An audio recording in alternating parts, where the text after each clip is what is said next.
God save the Queen, long live the King. The second Elizabethan age has come to an end and the royal family will now regroup around a new monarch for the next era in British history. What will change for each of the royals?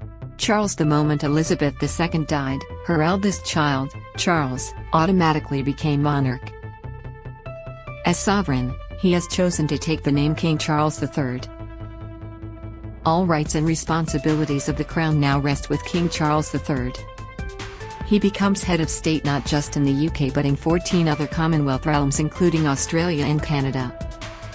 He will become head of the 56-member Commonwealth, although that is not a hereditary position, after his succession to the role was agreed by Commonwealth leaders at a meeting in London in 2018. He has become head of the British Armed Forces, the judiciary and the civil service, and he is the Supreme Governor of the Church of England. He is the fount of honour, which means all honours, such as knighthoods, will now be given in his name. The United Kingdom does not have a codified constitution, so the role of monarchy is defined by convention rather than law. He has a duty to remain politically impartial, which means he will come under greater scrutiny if he continues to express the views he is known for. He has championed alternative medicines and organic farming techniques. In 1984, he hit out at the glass stumps and concrete towers of modern architecture. He has spent decades warning of the dangers of climate change. In the so-called Black Spider memos, he raised the issues he was concerned about directly with ministers.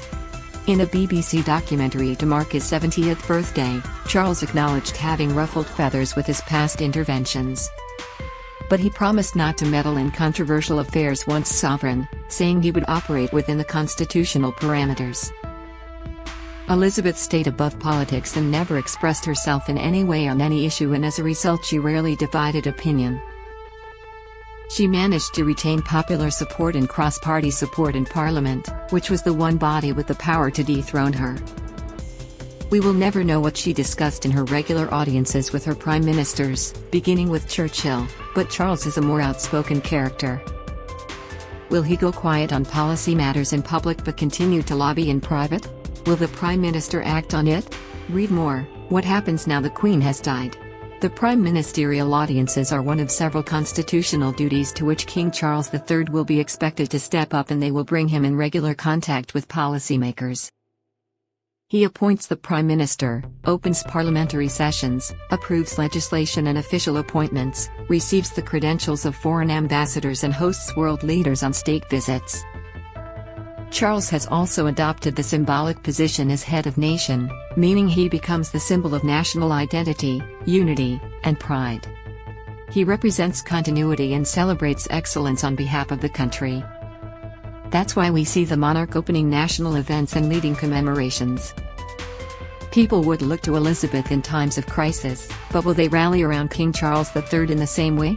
He is more divisive not just because of his honest views but also because of the bad taste still left from his acrimonious divorce from his immensely popular first wife, Diana. All the official royal residences including Buckingham Palace and Windsor Castle will now be under his control. There are also other residences such as Balmoral in Scotland and Sandringham in Norfolk which the Queen owned privately, and the nation will have to see to whom she leaves them in her will. Either way, Charles' wealth has ballooned. He will now receive the sovereign grant, which covers the cost of his official duties and amounted to £86. $3,146,108 million, for the 2021-2022 financial year.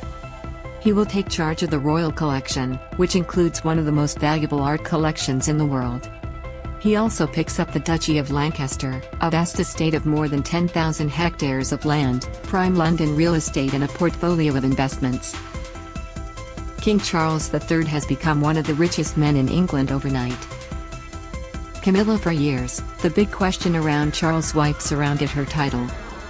At the time their wedding was announced in February 2005, the official statement said, "It is intended that Mrs. Parker Bowles should use the title HRH the Prince's consort when the Prince of Wales accedes to the throne."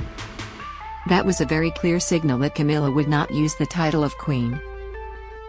Her office at Clarence House distanced itself from that statement in the intervening years, however, saying it was a matter for the reigning monarch.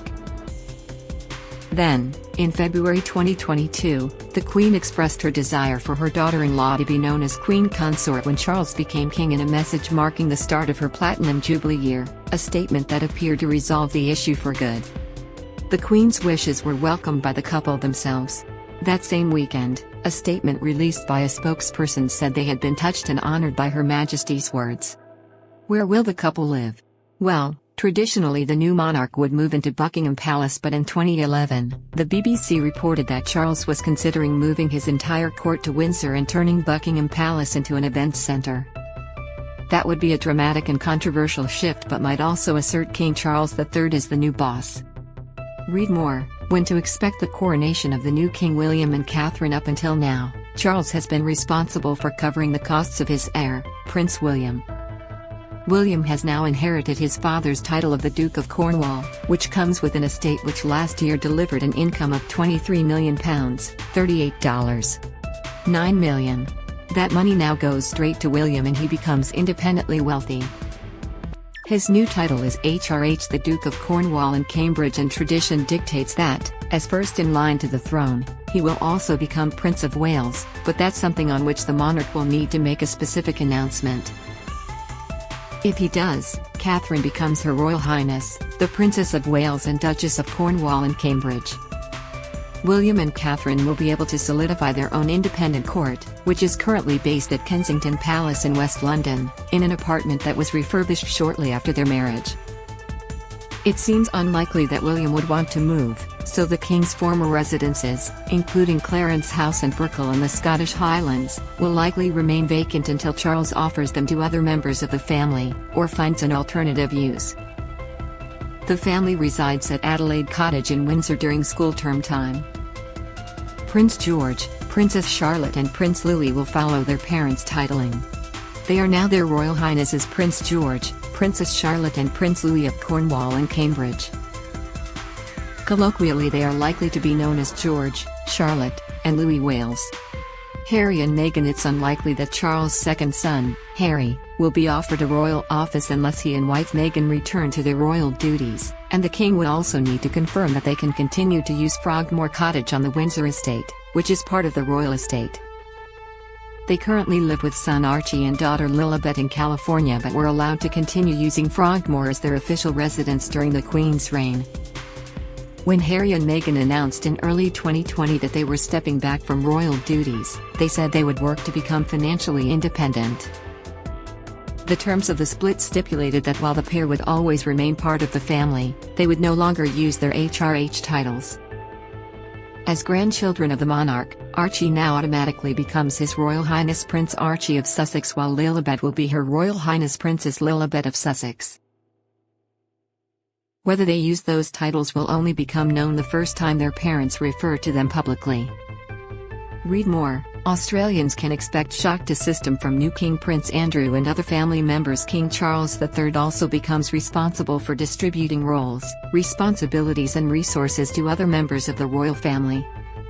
Charles has never been close to his brother Andrew, who stepped back from royal duties over his links to the late disgraced financier, Jeffrey Epstein. In January 2022 he was stripped of his HRH title, as well as others associated with the military and charity roles. That raises the question of whether the new king continues to allow Andrew to use his Buckingham Palace apartment and offers financial support. Then there are his other siblings, Princess Anne and Prince Edward, and more distant relatives such as the Gloucesters and Kents, who retain royal residences at Kensington. Charles will need to decide how much family support he needs to carry out his duties and who he wants to offer it. Then he can reveal what support he offers in return. Many of these decisions would already have been taken, and the first telling signs of where his loyalties lie will be seen in who gets to keep which residences and especially who gets an upgrade. Anne and Edward, and his wife Sophie, the Countess of Wessex, are expected to continue with their public duties following decades of dedicated service, but the new king needs to balance that against pressure for a slimmed-down monarchy.